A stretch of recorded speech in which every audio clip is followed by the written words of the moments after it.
Qui a Windsor sono arrivate notizie raccapriccianti per quanto riguarda il governo siciliano. Ne parliamo con Franco Regina che ha seguito questo evento.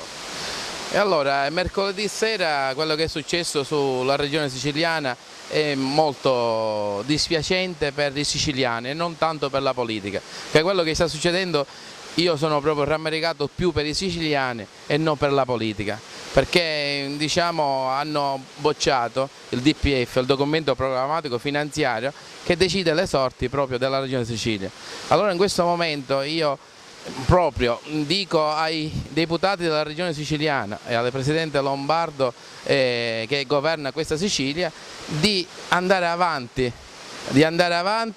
con una maggioranza che può risolvere i problemi economici col prof che 2007-2013 stiamo perdendo un'opportunità di andare avanti, però se non ci sono le condizioni che in maniera seria, in maniera responsabile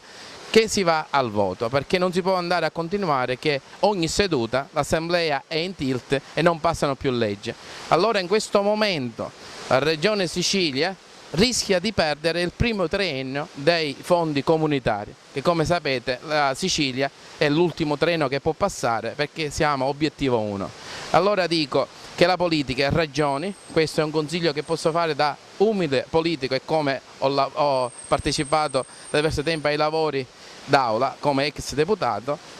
dico a Lombardo e a tutti gli amici dell'UDC se le cose non possono andare avanti, perché il momento è di finire, perché non ci sono più le condizioni di una maggioranza. Io credo che o si va al voto e si ricostituisce quella maggioranza che ha portato a Lombardo alle elezioni, mettendo in giunta e in tutto il governo regionale tutti i partiti che l'hanno portata a presidente, e non fare quello che si vocifera, un pasticcio con il centro-sinistra. E quindi se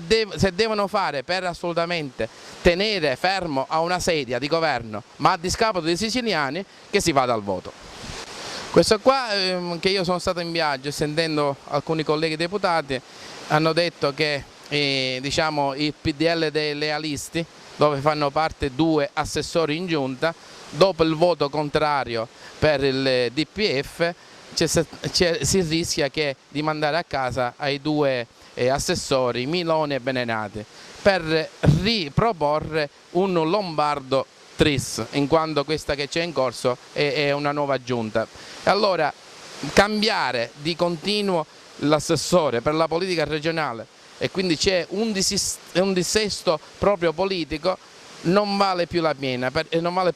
in quanto gli assessorati, che ogni assessore cambia ogni 6 mesi, non c'è quella continuità. Come lo spirito della legge nasce, che è l'elezione diretta del Presidente, è per dare stabilità. Ma quello che stiamo vivendo in questo anno e mezzo non c'è nessuna stabilità e si sta aprendo delle riforme in diversi fronti. Infatti a me dispiace che Lombardo sta aprendo queste riforme così veloce nel primo anno del suo mandato, perché c'è stata fatta la riforma sanitaria a settembre, allora c'è stata questa riforma, allora applichiamo questa riforma che è stata fatta e non apriamo altri fronti come quello sulla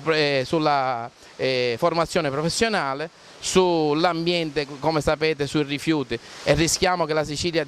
va in uno stato di emergenza rifiuti. Vediamo che Palermo la spazzatura è in mezzo alla strada, perché siccome è stato annullato sia le gare dei termovalorizzatori, più si sta lavorando per rifare un nuovo piano regionale sui rifiuti, e si rischia che senza discariche la spazzatura resta ai cittadini. In breve, si dice che ritorna a bussare Giulia Adamo. Giulia Adamo non bussa come assessore, ma Giulia Adamo, siccome si è costituito il gruppo PDL per la Sicilia, stanno facendo i 15 deputati che fanno parte, che sono i finiani e quelli dell'area Miccichè, si vuole gratificare a Giulia Adamo per farla presidente del gruppo parlamentare del PDL Sicilia.